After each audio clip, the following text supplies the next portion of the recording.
Nakibahagi ang libo-libong individual kasama ang mga estudyante ng City of Malabon University sa Walk for a Cause kontra illegal na droga na programa ng Department of Interior and Local Government. Kabilang sa mga dumalo at sumuporta sa programa, sina DILG Secretary Benjamin Abalos Jr., Senator Manny Pacquiao at Malabon City Mayor Jimmy Sandoval. Narito ang report ni Masahiro Domingo. Hindi pa man sumisikat ang araw, game na nag-alay lakad sa Pasay City ang nasa 60,000 anti-drug advocate para makiisa sa Walk for a Cause program ng Buhay Ingatan, Droga'y Ayawan o BIDA campaign ng Department of Interior and Local Government o DILG. Itinaon ng aktibidad sa pagdiriwang ng unang anibersaryo ng programa na may temang Lakad kontra Droga, Bida Tayong Lahat. Pinangunahan ni DILG Secretary Benjamin Abalos Jr. ang programa kasama ang mga local government units, non-government organizations at advocates. Bukod dito, marami ring kabataan nang nakiisa sa aktibidad, kabilang nasa 800 na mga estudyante ng City of Malabon University. Ayon kay Secretary Abalos, malaki raw ang responsibilidad na ginampanan ng youth volunteers upang maging matagumpay ang kanilang programa. If it's youth to youth, you could shepherd your own. That's why SK are very important here. Leaders are very important here. Spiritual leaders din, mga religion, importante ito. Ang BIDA program na inorganisa ng DILG ay naglalayong iiwas sa mga kabataan sa paggamit ng ilegal na droga at mapalawig pa ang kanilang kaalaman patungkol dito. Dumalo rin sa pagdiriwang si Malabon City Mayor Jimmy Sandoval.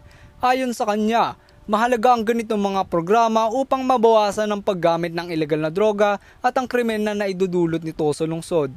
Napaka-importante rin kasi ng public awareness. At the same time, hindi lang naman sa salita, kailangan sa gawa.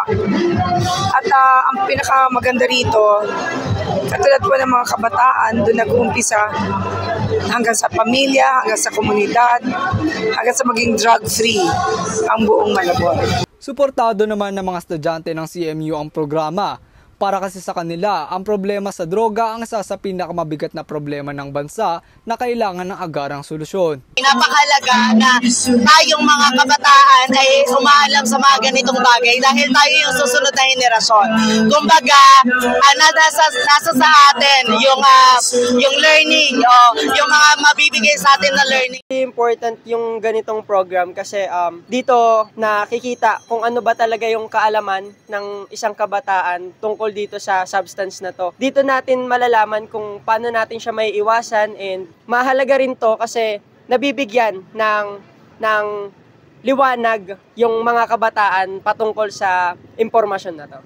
Yung mga programang ganon paukol sa kontra droga ay magandang oportunidad na i-unite yung mga tao, which is thankful naman tayo nakasama yung mga CMU student para mabigyan ng atensyon kung paano nga ba maiiwasan yung mga kontra-droga. Para sa CMU iConnect, ako si Masahiro Domingo, konektado para sa kabataang Malabueño. Manatiling konektado sa mga kaganapan sa loob at labas ng ating pamantasan. I-like at i-follow ang ating Facebook page at mag-subscribe na sa ating YouTube channel na CMU iConnect. Ako po si Chris Sentotel, konektado para sa kabataang Malabueño.